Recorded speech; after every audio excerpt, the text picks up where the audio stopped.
Good afternoon. We are reading an adventurous story. The name of the story is We Are Not Afraid to Die If We Can All Be Together. It means the support of everyone can make us together and can make us adventurous so that we shouldn't be afraid of death. हमें मरने से भी नहीं डरना चाहिए और afraid to die, हमें मौत से बिल्कुल भी नहीं घबराना चाहिए। किसी भी डिफ़िकल्ट कंडीशन के अंदर, किसी भी ऑपोजिट कंडीशन के अंदर हमें नहीं घबराना चाहिए। और स्टोरी जो है, इसको जैसे जैसे हम पढ़ते हैं, इसकी जो पिक्चराइजेशन है, वर्ड पिक्चराइजेशन इतनी ज़्यादा बढ़िया है, सुंदर है, खूबसूरत है कि आप जब इस स्टोरी को पढ़ते हो आपको लगता है कि सच में वो लहरें, सच में वो तूफान आपके सामने आ रहे हैं। और इसको एक इमेजिन करना, इसको एक खुद को, अपने आप को इस हाइपोथेटिकल कंडीशन के अंदर लेके जाना भी बहुत बड़ी बात है। तो ये स्टोरी बेसिकली उस चीज़ पे डिपेंड करती है, उस बात पे डिपेंड करती है, पहली बात। और दूसरा, किस तरीके से राइटर ने अपनी फैमिली, जैसे हम स्टोरी को आगे पढ़ेंगे, उनके जो बच्चे हैं कितने ज़्यादा स्ट्रांग हैं, मजबूत हैं, और डिफ़िकल्ट कंडीशन उनके सामने भी आती हैं। कई बच्चे घबरा जाते हैं, लेकिन बजाय घबराने के, despite the front, they all confronted the catastrophic situation and the hindrances which came in various forms. तो इस स्टोरी में वो है बेसिकली। कल हमने पढ़ा कि राइटर अपनी फैमिली के साथ में, सुजैन और जोनाथन, और मैरी उनकी वाइफ हैं, ये दो बच्चे हैं जोनाथन और सुजैन। इनके साथ में उन्होंने डिसाइड किया कि हम पूरी वॉयज को, समुद्री यात्रा करेंगे और कैप्टन जेम्स कुक को डुप्लीकेट करेंगे। कैप्टन जेम्स कुक, जिन्होंने ये यात्रा, ये जो वॉयज हैं पहले कर ली हैं, उसको वापस रिपीट करने के लिए एक इनके अंदर एक डिज़ायर थी। तो इन्होंने ये डिसाइड किया कि इसको हम रिपीट करेंगे। तो सबसे पहले इन्होंने एक वे वॉकर नाम से बोट को परचेज किया, और फिर वो लगभग 23 मीटर की लंबी, 30 टन वुडन हल, और उसके बाद में उन्होंने वेस्ट कोस्ट से केप टाउन तक की अपनी जर्नी को पूरा किया। उसके बाद में उन्होंने 2 क्रू मैन अपने साथ में रखे, लैरी विजिल और सिजलर को। और फिर उन्होंने डिसाइड किया कि अब सबसे, दुनिया का जो सबसे टफेस्ट सी है, साउदर्न इंडियन ओशियन की जो लहरें हैं वो बहुत ज़्यादा तेज़ हैं। तो उन्होंने डिसाइड किया कि बिना किसी एक्सपर्ट के, बिना किसी नॉलेज वाले पर्सन के, हो सकता है थोड़ा सा खतरा हो। हालांकि राइटर को, उनकी वाइफ को, फैमिली को पहले से नॉलेज था सी की कंडीशन, डिफरेंट कंडीशन में, एक रफ वेदर के अंदर भी जहाज चलाने का, लेकिन फिर भी अपने साथ में इन्होंने 2 क्रू मैन लिए। और जब उन्होंने अपनी स्टार्ट की जर्नी, यानी केप टाउन तक, तो इन्होंने फैमिली के साथ में अपनी जर्नी रखी। उसके बाद में जब इन्होंने 2 क्रू मैन को हायर किया, तो केप टाउन के जस्ट सेकेंड डे, यानी साउदर्न इंडियन ओशियन के अंदर एंटर होते ही इनकी रियल प्रॉब्लम स्टार्ट होना शुरू हो गई। यानी उसका जो एटमॉस्फेयर था वो बहुत ज़्यादा ख़राब था, मौसम बहुत ज़्यादा ख़राब था।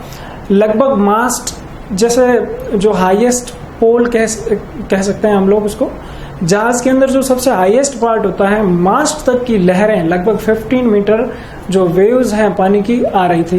यानी जहाज, पूरी जहाज को कवर कर ले, उसका सबसे टॉप पार्ट कवर कर ले, इतनी तेज लहरें आ रही थी। और इसमें ये लोग जहाज लेके जा रहे थे, अपनी बोट लेके जा रहे थे। फिर क्या हुआ, December 25 found us 3,500 kilometers east of Cape Town. Despite atrocious weather, we had a wonderful holiday, complete with a Christmas tree. New Year's Day saw no improvement in the weather, but we reasoned that it had to change soon, and it did change for the worse. अब इन्होंने क्या कहा है कि December 25 found us 3,500 kilometers east of Cape Town. अब लगभग इन्होंने 3,500 kilometre अपना पार कर लिया, और इन्होंने कब तक किया, 25, यानी क्रिसमस वाले दिन, क्रिसमस तक इन्होंने लगभग 3500 किलोमीटर पार कर लिया और मौसम में कोई चेंज नहीं आया, बदलाव नहीं आया, बल्कि मौसम बहुत ज्यादा खराब था। तो राइटर को ऐसा लगा, we had a wonderful holiday complete with a Christmas tree. इन्होंने बड़े अच्छे से वो हॉलीडे यानी क्रिसमस का दिन उस जहाज पे बड़े अच्छे से बिताया और इनको बहुत खुशी भी हुई। लेकिन फिर क्या हुआ, new year's day so no improvement in the weather. जब न्यू ईयर आया यानी 1 जनवरी 1977 का न्यू ईयर जो था स्टार्ट हुआ, यानी पहली तारीख 1 जनवरी को, उस दिन क्या हुआ, उस वेदर के अंदर कोई भी बड़ा बदलाव नहीं आया, वैसा का वैसा ही मौसम था, इवन और ज्यादा खराब था। लेकिन राइटर ने सोचा कि आगे हम जाएंगे तो हो सकता है कि वेदर के अंदर चेंज आ जाए। लेकिन इन्होंने क्या कहा, एंड इट डिड चेंज, लेकिन ये चेंज हुआ तो सही, लेकिन कैसे चेंज हुआ, फॉर द वर्स। अब यहाँ पे एक बहुत इंटरेस्टिंग सेंटेंस है। ये जनरली क्या होता है कि हम टेंस की जब भी चर्चा करते हैं, कभी डिस्कशन करते हैं, तो मैं तो हालांकि जब भी मैं टेंस पढ़ाता हूँ इन सारे सेंटेंस को भी साथ में, या फिर ऐसा कभी मौका मिलता है तो मैं इसको साथ ही साथ में डिस्कस करता हूँ। लेकिन आपको इस चीज का नॉलेज होना बहुत ज्यादा जरूरी है। सेंटेंस है इट डिड चेंज, टेंस है पास्ट सिंपल,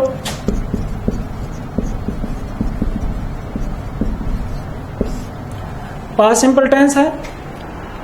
अब आप देखते हो कि डिड का यूज तो इंटरोगेटिव और नेगेटिव के अंदर यूज होता है डिड, या फिर वर्ब की सेकंड फॉर्म से के हिसाब से होता है। लेकिन यहाँ पे डिड भी है, चेंज भी है, वर्ब की फर्स्ट फॉर्म चेंज है, डिड के साथ में वर्ब की फर्स्ट फॉर्म लगती है, तो फिर यहाँ डिड आने का क्या मतलब हुआ।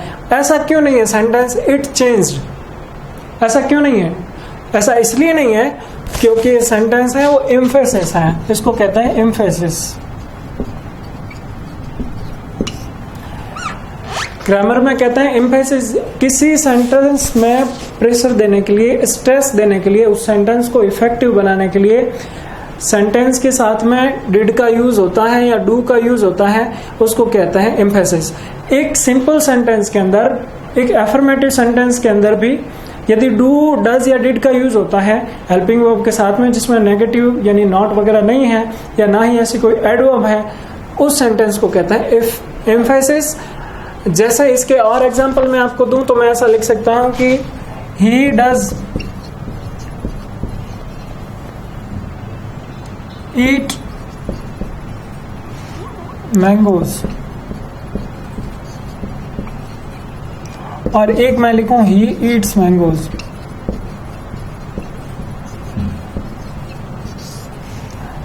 एक मैंने सेंटेंस लिखा ही डज ईट मैंगोज और दूसरा सेंटेंस मैंने लिखा ही ईट्स मैंगोज।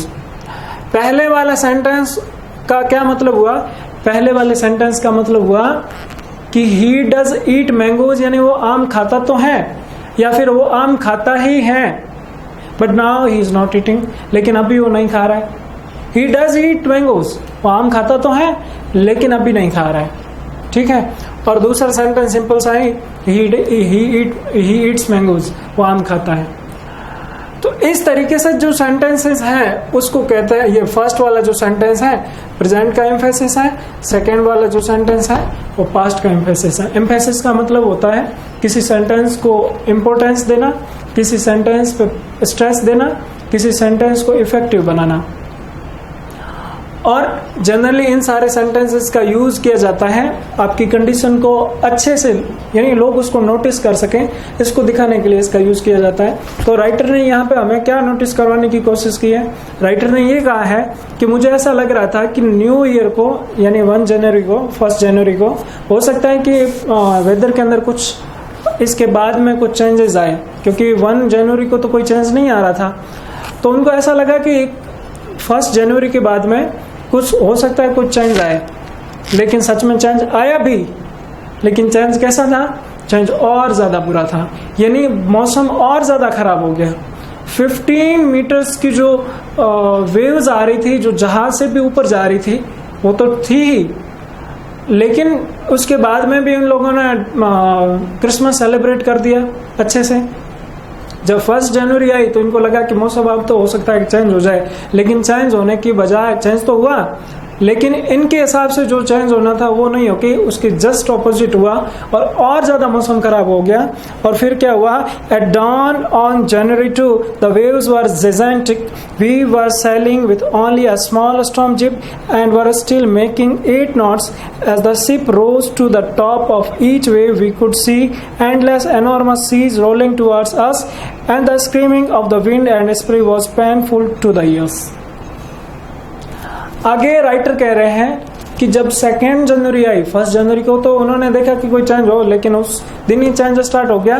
लेकिन 2 जनवरी के स्टार्टिंग में डॉन कहते हैं, सुबह जो दिन उगता है उस टाइम का जो होता है पीरियड, उसको कहते हैं डॉन, यानी सूर्य उगने वाला जो होता है, सूर्य जो उगता है सनराइज होने से पहले का जो हल्का सा उजाला जो हो जाता है उसको कहते हैं डॉन। तो इन्होंने कहा 2 जनवरी को ही क्या हुआ, the waves were gigantic, gigantic कहते हैं बहुत बड़ी लहरें, और बहुत बड़ी हो गई, बहुत बड़ी लहरें और ज्यादा तेज आना शुरू हो गई। We were sailing with only a small storm jib and were still making 8 knots। अब इसमें वर्ड आए हैं जिब। जिब का मतलब होता है, आपने देखा होगा ट्रायंगल शेप के अंदर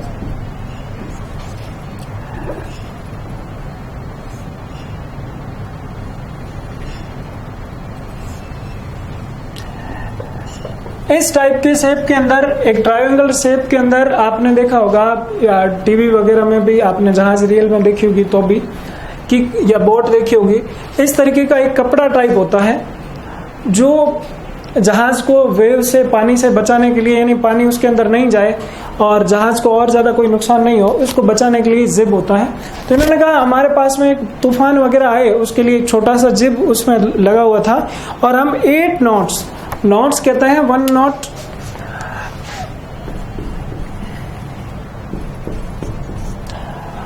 जो जिस तरीके से अलग अलग थिंग्स को मापने का एक मेजरमेंट होता है, वो जहाज की स्पीड को मापने के लिए एक मेजरमेंट है नॉट।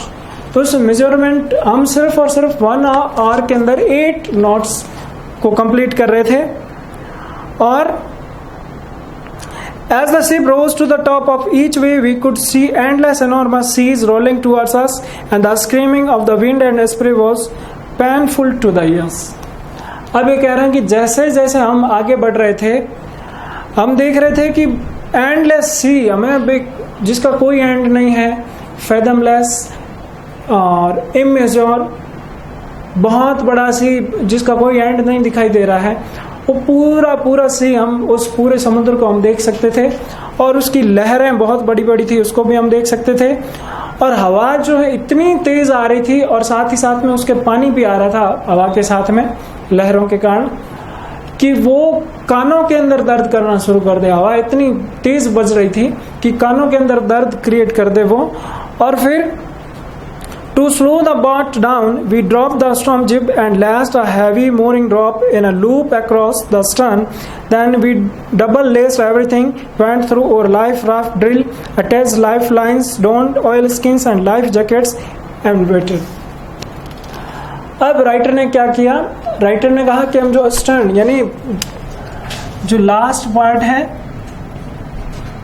एक जो लास्ट पार्ट जो होता है शिप का या बोट का, उसको कहता है स्टर्न। मैं फोटोग्राफी वगैरह में या स्पेशली ये पिक्चर बनाने में, पेंटिंग वगैरह मुझे नहीं आती है, तो मैं सिर्फ अपने वर्ड से आपको समझाने की कोशिश कर रहा हूँ। यदि मैं यहाँ पे फोटो बनाऊंगा भी तो बहुत ज़्यादा पता लगेगा, तो मुझे लगता है कि मैं एक्सप्लेन ही कर दूँ ज़्यादा ठीक है। लास्ट का जो पार्ट होता है, ऐसी बैक साइड का जो पार्ट और थोड़ा सा ऊपर उठा हुआ, उसको कहते हैं स्टर्न। तो इन्होंने क्या किया कि रोप को, एक रस्सी को लूप साइज में, यानी ऐसे गोल साइज में बना के, गांठ वाली साइज में, और सी के अंदर डाल दिया ताकि किसी भी का उसका कंट्रोल आउट ऑफ कंट्रोल नहीं हो, अनकंट्रोल नहीं हो, वो बोट हैं जो अनकंट्रोल नहीं हो और सही ढंग से कंट्रोल होने के कारण सही ढंग से उस तूफान के अंदर भी चल सके। और फिर हमने अपने आप को प्रोटेक्ट कर लिया, यानी हर एक चीज को अच्छी तरीके से रस्सी से बांध दिया। फिर लाइफ लाइंस, यानी ये जो जैकेट वगैरह होते हैं, life raft drill attach life lines don't oil skins and life jackets, उन्होंने लाइफ जैकेट्स भी पहन लिए। और ऑयल्ड स्किन्स यानी वाटरप्रूफ के लिए, यानी पानी उन पे टिक के वापस, यानी तेल में हम देखते हैं कि यदि किसी पे तेल लगाए तो उस पे पानी टिकता नहीं है, तो ऐसे उन्होंने सारी चीजें पहन ली और फिर तैयार हो गए। वेट करना शुरू किया उन लोगों ने, किसका? The first indication of impending disaster came at about 6 PM with an ominous silence. The wind dropped and the sky immediately grew dark. Then came a growing roar and an enormous cloud towered of the ship. With horror, I realized that it was not a cloud, but a wave like no other I had ever seen. It appeared perfectly vertical and almost twice the height of the other waves, with a frightful breaking crest. अब इस story के अंदर सबसे खतरनाक moment, आगे भी और सारे खतरनाक मोमेंट आने वाले हैं, लेकिन ये जो इन्होंने सबसे डेंजरस मोमेंट की स्टार्टिंग हो चुकी है। कैसे हुई कि इन्होंने सारी चीजें पहन के एकदम रेडी हो गए कि नहीं अब इस जहाज के अंदर चलते हैं और कितनी टफ सिचुएशन आती है उसको हम फेस करने के लिए तैयार हैं। तो सबसे पहले इनकी टफ सिचुएशन आई, यहाँ पे ओमनियस साइलेंस कहते हैं, एकदम शांत। जो ओमनियस यानी सगुनी के अपसगुनी के हिसाब से वर्ड यूज होता है ओमनियस। तो इन्होंने कहा the first indication of the impending disaster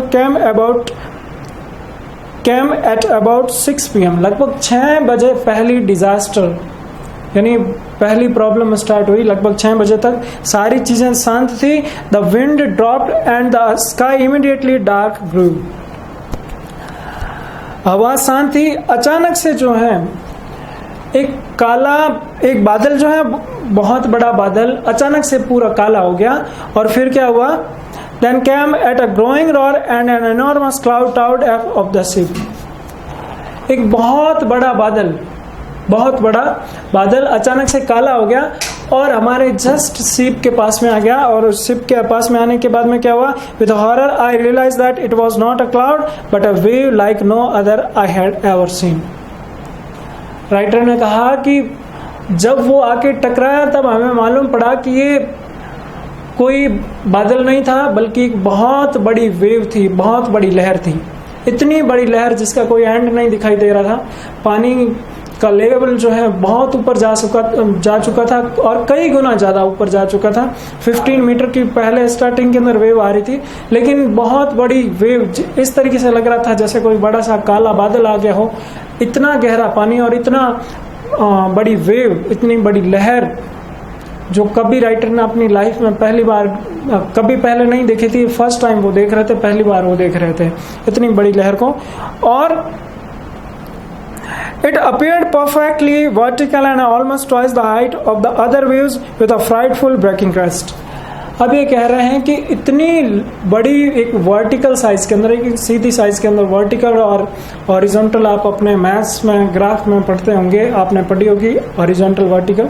तो वर्टिकल शेप के अंदर एक बहुत बड़ी लहर, जो पहले जो लहरें थी, पहले की जो वेव्स थी उससे लगभग डबल लेंथ के अंदर, डबल वर्टिकल लेंथ के अंदर वो आई और इतनी ज्यादा डरावनी थी राइटर के लिए। फिर the roar increased to a thunder as the stern moved up the face of the wave, and for a moment I thought we might ride over it, but then a tremendous explosion shook the deck. A torrent of green and white water broke over the ship. My head smashed into the wheel and I was aware of flying overboard and sinking below the waves. I accepted my approaching death, and as I was losing consciousness I felt quite peaceful. अब writer ने कहा कि जो situation थी उनके लिए, इन्होंने first time इतनी बड़ी वेव्स देखी थी, यानी इस रफेस्ट सी के अंदर, साउदर्न इंडियन ओशियन के अंदर आने पर इन्होंने देखा कि इतनी बड़ी बड़ी वेव्स आ रही थी। और फर्स्ट टाइम ऐसा इनको लग रहा था कि कोई बड़ा सा बादल जो एकदम से काला हो चुका है इन्होंने देखा, लेकिन वो बादल नहीं था, वो एक्चुअली एक वेव थी जो आके उनकी शिप के पास में जब आई उनको मालूम पड़ा कि ये तो एक वेव है जो लगभग ट्वाइस लेंथी है पहले की वेव से और वर्टिकल शेप के अंदर है। फिर राइटर ने क्या किया, फिर राइटर ने देखा कि उसकी जो रोर है, उसकी आवाज जो है और ज्यादा बढ़ रही थी। To a thunder as the astern moved up the face of the wave, and for a moment I thought we might ride over it. अब वो राइटर ने देखा कि उसका जो फेस है ये अस्टर्न का यानी पीछे वाला पार्ट है वो भी वेव के कारण हिल चुका था, तो इनको लग रहा था कि थोड़ी ही देर के अंदर हम भी इस वाटर के अंदर तैर रहे होंगे। यहाँ तक की चैप्टर पढ़ाऊंगा मैं, कल इसको मैं और ज़्यादा डिस्कशन करूंगा, लेकिन इस चैप्टर के अंदर कई सारे टेक्निकल वर्ड है, उसको आप ध्यान रखोगे, सुनोगे, तो इससे ये होगा कि आपका इस लॉजिकल और साथ ही साथ में जो प्रैक्टिकल सी से रिलेटेड कोई भी वर्ड्स आते हैं, टर्मिनोलॉजी आती है, तो उसको समझने में आपको आसानी होगी। एक टेक्निकल वर्ड्स जो हैं सी से रिलेटेड उसको समझने में भी आपको आसानी होगी। Thank you.